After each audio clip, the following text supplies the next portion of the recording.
Pernahkah Anda merasa begitu lelah, begitu habis, bahkan setelah meraih kemenangan besar dalam hidup? Bayangkan Ilya, setelah kemenangan luar biasa di Gunung Karmel, ia justru melarikan diri ke padang gurun, sendirian, putus asa, dan memohon kematian. Ia merasa semuanya sudah berakhir. Mungkin kita pernah ada di titik terendah seperti itu, di mana rasanya tidak ada lagi kekuatan untuk melangkah. Mari kita tundukkan kepala sejenak. Tuhan, di tengah kelelahan kami, di tengah gurun kehidupan kami datang, kami rindu mendengar suara-Mu. Bicaralah, ya Tuhan, hamba-Mu ini mendengar. Amin. Di padang gurun itu, Ilya tertidur dalam keputusasaan. Namun, Tuhan tidak meninggalkannya. Malaikat datang, membangunkannya, dan memberinya roti dan air. Bangunlah dan makanlah, sebab perjalananmu masih jauh.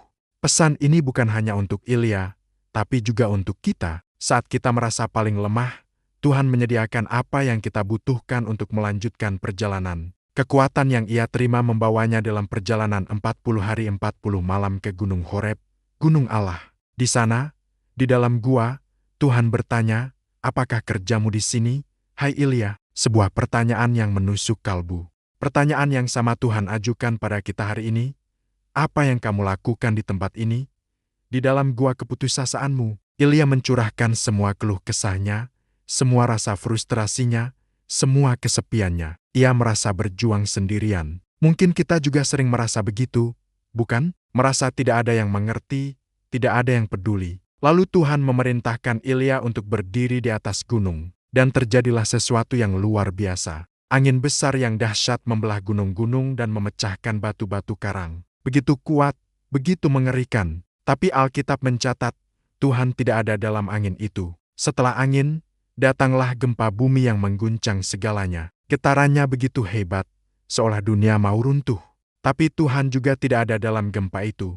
Kemudian, datanglah api yang menyala-nyala, membakar dengan panas yang menghanguskan. Sebuah pemandangan yang menakutkan. Tapi Tuhan tidak ada dalam api itu. Seringkali kita mencari Tuhan dalam hal-hal yang spektakuler. Kita mencari mukjizat yang besar, jawaban yang menggelegar, pertunjukan kuasa yang dramatis.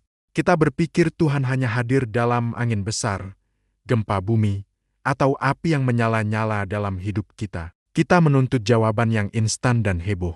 Tapi kisah Ilya mengajarkan kita sesuatu yang sangat berbeda. Setelah semua keriuhan itu berlalu, setelah angin, gempa, dan api, datanglah keheningan. Lalu, dalam keheningan itu, terdengarlah bunyi angin sepoi-sepoi basah. Suara yang begitu lembut, begitu halus, sebuah bisikan yang nyaris tak terdengar. Dan di dalam bisikan lembut itulah Tuhan hadir.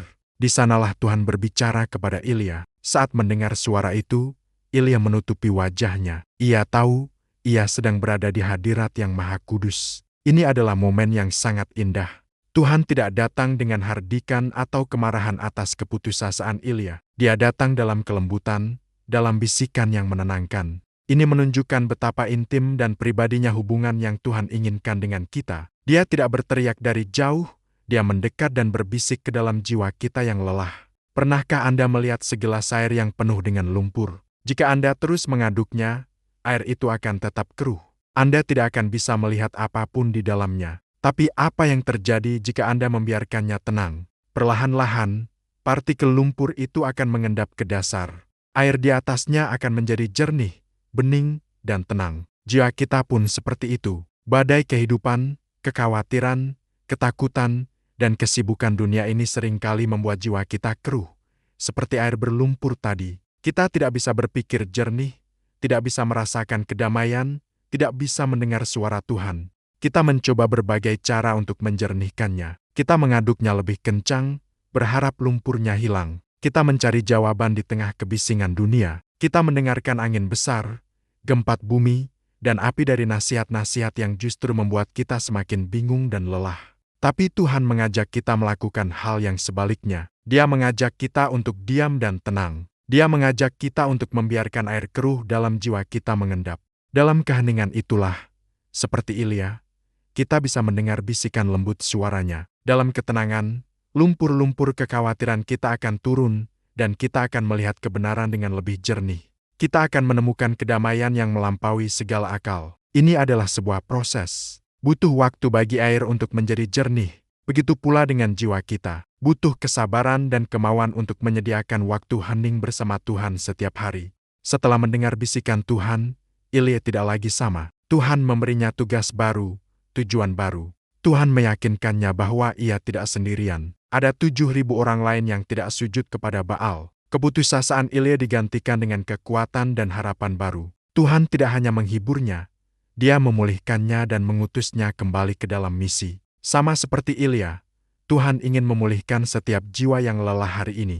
Mungkin Anda merasa berada di padang gurun, di dalam gua keputusasaan. Mungkin Anda merasa perjuangan Anda sia-sia dan Anda sendirian. Dengarkanlah ini, Tuhan melihat Anda. Dia peduli. Dia tidak datang dengan teriakan, tetapi dengan bisikan kasih yang lembut. Dia rindu memulihkan kekuatan Anda, menjernihkan jiwa Anda, dan memberi Anda tujuan yang baru.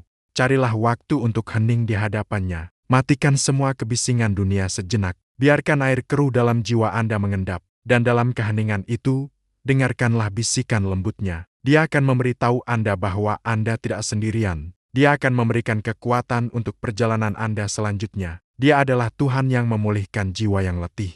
Mari kita berdoa bersama. Tuhan Yesus, terima kasih untuk kisah Ilya yang mengingatkan kami bahwa Engkau hadir bukan dalam keriuhan, tetapi dalam bisikan yang lembut.